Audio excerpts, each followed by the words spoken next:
I'm feeling. I have the honor of presenting our guest speaker for today. His list of accomplishments, both in and outside of Masonry, are very long. So I'm just going to hit some of the highlights. He was raised in Twilight Lodge 114. He served as master in 98 and 99. He served on numerous Grand Lodge committees. He has served as president of the Masonic Home Board and is in the advancing line of the Missouri Lodge of Research. He is very involved in our appendant bodies, both the Scottish Rite and the York Rite, and is a member of the Jurisprudence Committee of the York Rite body. Also, he has brought honor to our state and the Grand Lodge of Missouri by being elected as chairman of the Conference of Grand Masters of North America in February of 2015. Brethren, it gives me great pleasure to introduce our Grand Master, Brent Stewart.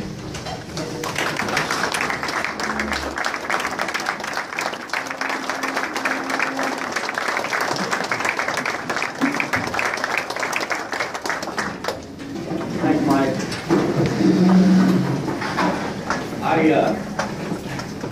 Your past Grand Master, Dave Haywood, caught me in the parking lot this morning making notes before we came in. So I don't quite know how long this is. I'll try to keep it moving. I want to talk, just to give you an update about some things that are going on with the Grand Lodge office first, and then I'll talk about my theme for the year, Give the Gift, but Guard the Gate. First of all, one of the big changes we've made this year is we are not doing area meetings. The reason for that is not that we don't like area meetings, but what happened was, right where from Brother Jones, wherever he ran off to, and I had a mutual friend who petitioned the lodge in Odessa, Missouri. And that's Mount Hope Lodge. That was a joke for him, too. Anyway, we wanted to confer the degree. And word kind of got out that the grand officers were going to come and confer the first degree. I was kind of obligating. Ron was going to be the senior deacon. Stan Brown was going to give the lecture. And we happened to have two past Grand Masters, Hess and Weaver, show up, along with Tom Berman. And so we came in with all of our stuff. Well, when we walked in, there were over 45 Masons that came to the lodge. And I thought, well, wow, this is a great idea. They come to see the Grand Lodge. I later found out the reason they came was to watch us mess up the ritual. But they got there, so I'll take whatever we can get. And we had a great meal before the degree. We performed the degree quite well, I might add, and I know that because Stan Massey, he's a 50-year Mason. You may not know him up here, but past DDGL forever. He was the chaplain. And after we got done, he reached over to me and gave me the best compliment a DDGL could ever give me. He goes, "That wasn't too bad." I know we did good. But anyway, it occurred to me, we're getting that many Masons to come to their local lodge. They made enough money to pay for the dinner and a little extra. They got to see some degree work. They got to meet some Grand Lodge officers at that level. So I got thinking, well, let's just do that this year instead of... we would go to them rather than have them be summoned to come to us.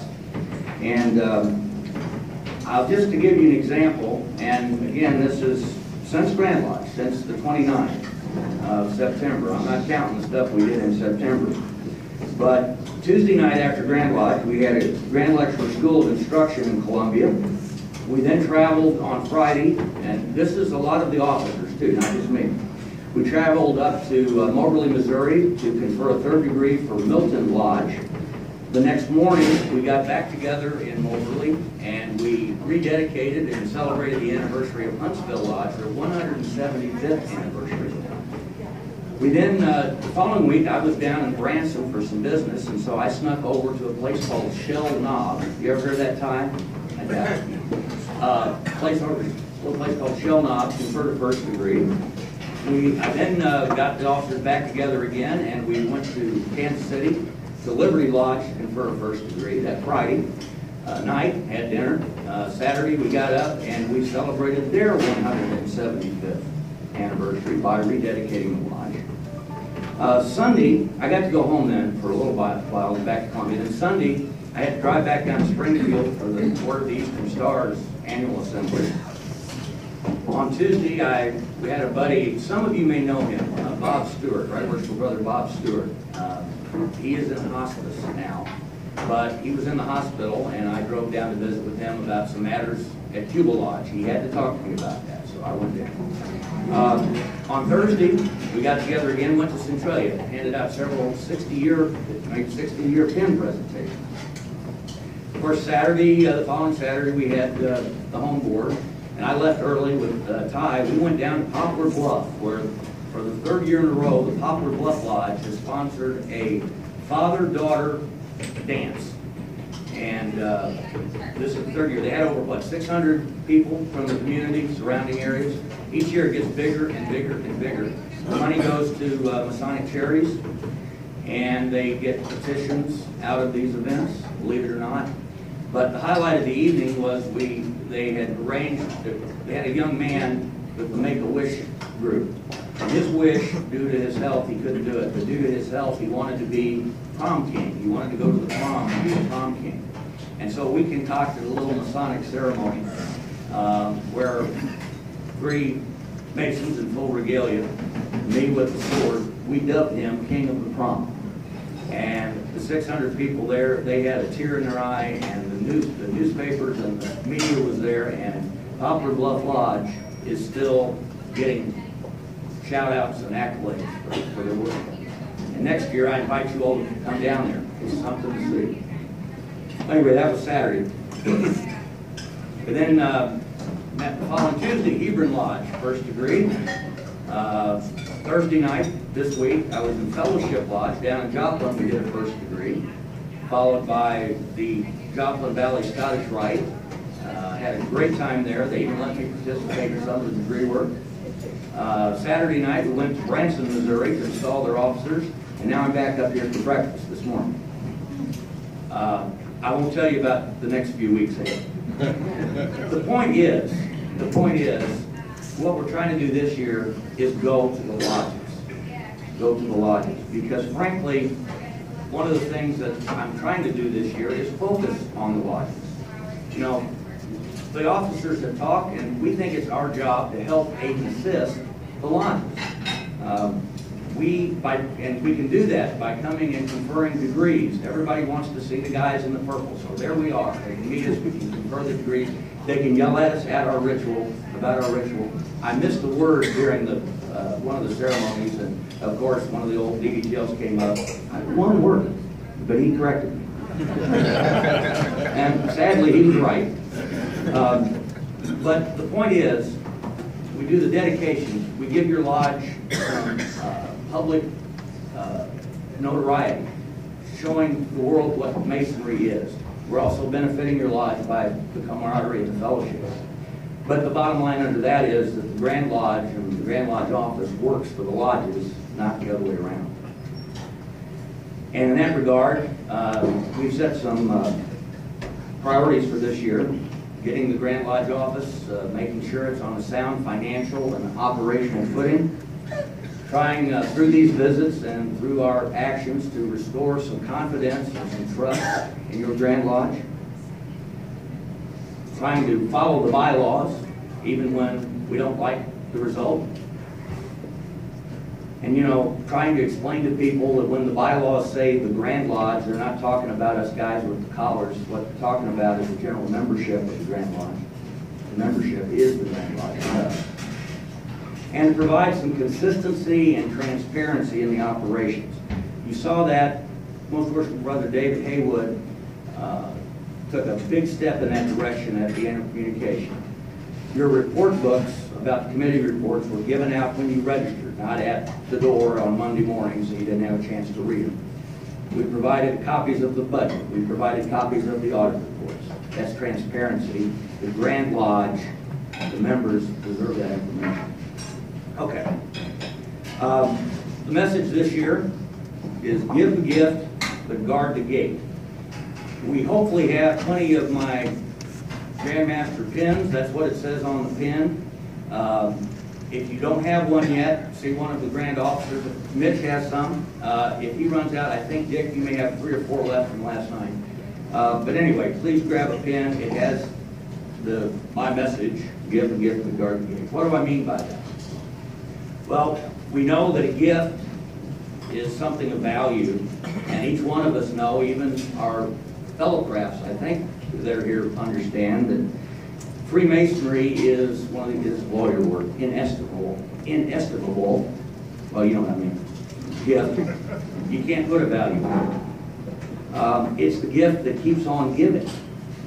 Long after you first receive it, when you walk into the lodge, and then you turn around and give it to someone else, and you share the gift among the brethren. It's a gift to the individual Mason. It's also a gift to the communities in which we live. Well, being a recovering attorney, I looked up what a gift is.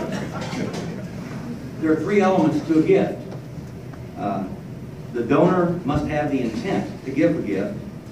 The gift must be delivered.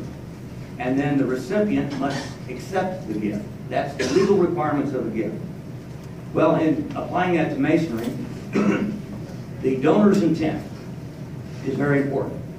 Something has bothered me for years, and I don't know if it happens up in this part of the state, but we have folks who are brothers, well-meaning brothers, who carry petitions in their pickup truck or their car, and if they meet somebody right off the bat and visit with them, they hand them a petition. They don't know the guy. What's his intent in doing that? Well, I'm sure it's good. I mean, he wants more members for the fraternity, that's fine. But is that really the right way to do it? And a lot of those guys that give out those petitions, they don't even show up. Assuming that the candidate gets through the investigating and balloting, he doesn't even show up for his initiation. Well, that's not much of giving a gift, is it? It's kind of like the Secret Santa at your office. Yeah, you go buy something, you stick it in the pot. You don't care who's getting it. You don't care really what it is.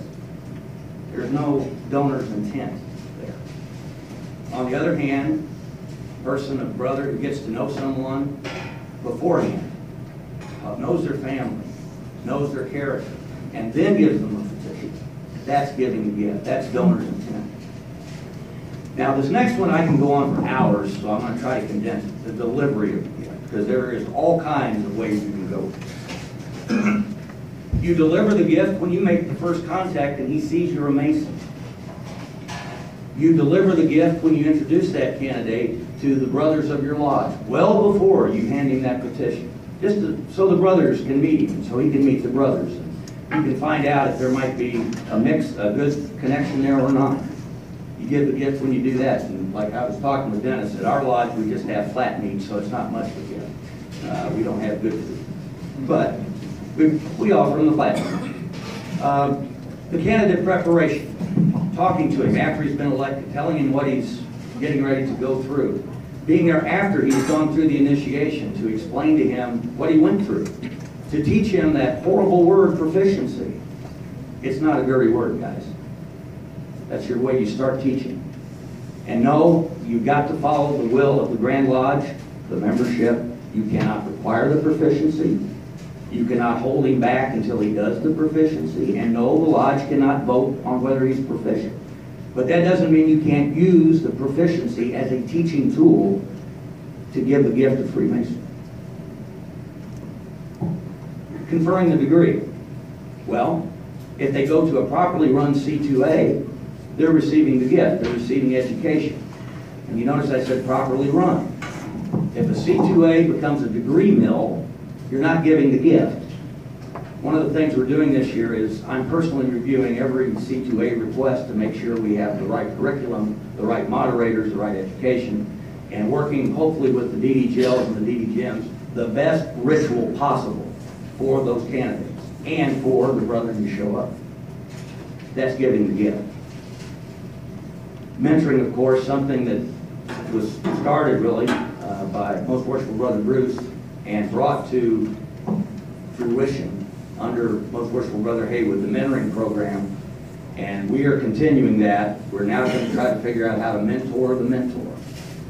You know, there's some of those old guys that like taught me my proficiency.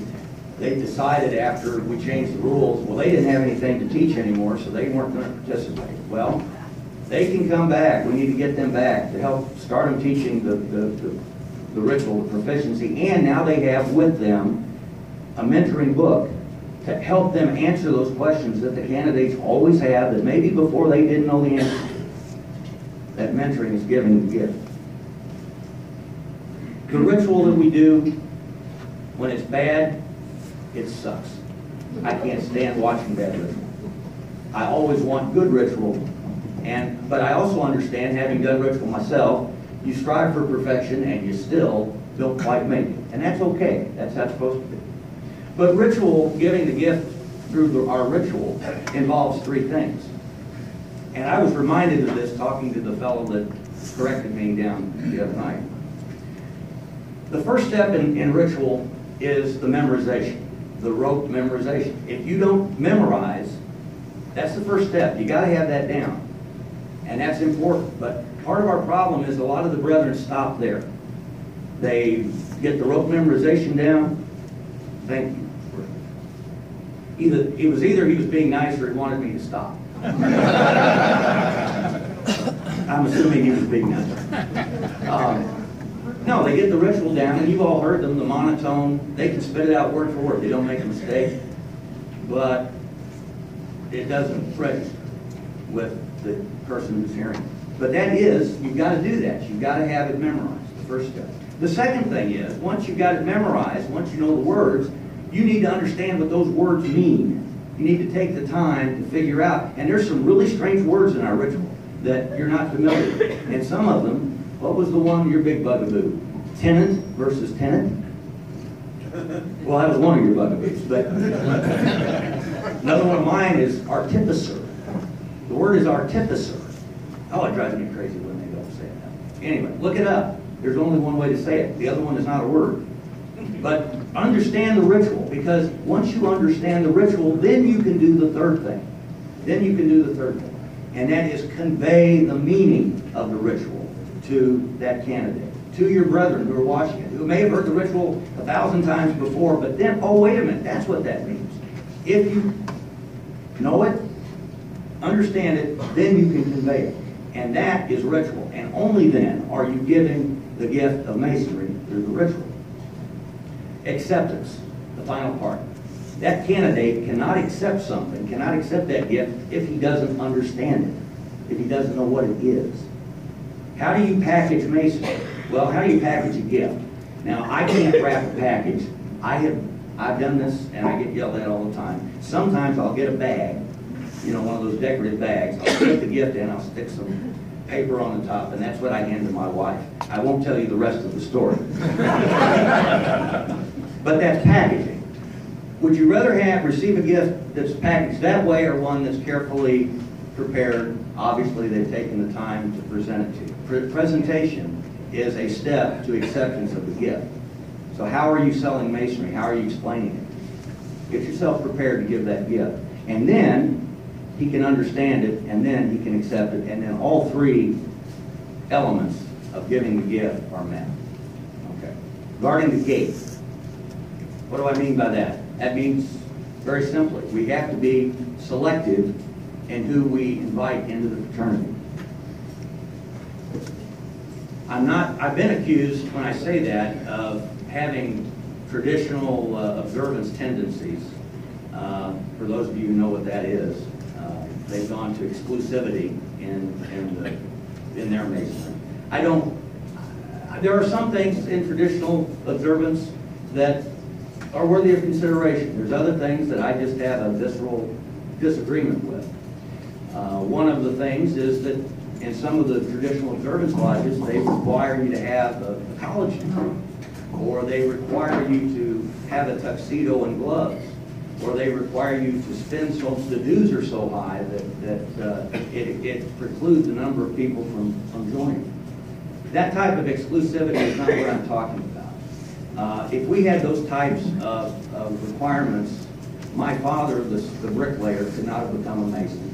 My grandfather, the guy that worked in the post office, could not become a mason. And they were very good masons. My other grandfather, who was a minister, and he didn't have much money, and he could not have been a mason. He didn't have a college degree, but he was a good mason. So that's not the type of selectivity or discrimination I'm talking about. I'm talking about the internal qualifications, not the external. You need to size these guys up first. That sponsor I was talking about that's handing out petitions willy-nilly, that's not guarding the gate. The investigating committee, the sponsor needs to guard the gate at the initial step. The investigating committee is the next step. They need to do their job. I'm not saying they need to go hire a private detective and do a background check that way. I'm saying you need to investigate this individual and see if he is Masonic material. I've heard it said that every good man should be a Mason. I'm afraid I disagree with that. Only good men can be a Mason, but there are some good men that just, I don't think they fit. They're not, I've had good men tell me, well, I'm not a joiner. Well, if you're not a joiner, then don't join the Masons. Do something else and still be a good man. You'll be my friend. But it takes a certain type of person to be a Mason, to understand what we teach, to do what we do. So, not every good man can be a Mason. But there's a lot of good men out there that can be. The trick is identifying them and guarding the gate when you find them. Why do we want to guard the gate? Go back to your ritual. Go back to your first degree charge and your third degree charge. What do they tell you? They want you to guard the reputation of the fraternity. Because if you let someone in who's bad, the reputation of the fraternity, your lodge, suffers. We've got to be in it. If they charge us to be constantly vigilant, I can't speak, so I've been up too late. Vigilant in guarding our gate. That's what our ritual tells us, and I think it's a pretty good idea. I hate to say this, but I was absolutely shocked. One of the things I found out when I became Deputy Grand Master, the Grand Master and the Deputy get copies of the expulsions, the automatic expulsions that come through the Grand Lodge. And most of those are due to the commission of a crime. Take a guess how many expulsions we had last year. 15. The year before that, about 16. We've gone over that this year. We're not guarding the gate, gentlemen. And I understand that somebody can make a misstep. And so you're going to have some of those expulsions. But 15 consistently, we're not guarding the gate, brother. But probably the best reason to guard the gate is your lodge. I'm going to circle back to your lodge. Your lodge is that sacred retreat of friendship and virtue, where you can go and escape from the outside world and its concerns and its influence and all the mess and what Dennis was talking about this morning. You can escape from that by going to your lodge. When you introduce the wrong type of individual into that sacred retreat, you disrupt the peace and harmony of your lodge. And it happens.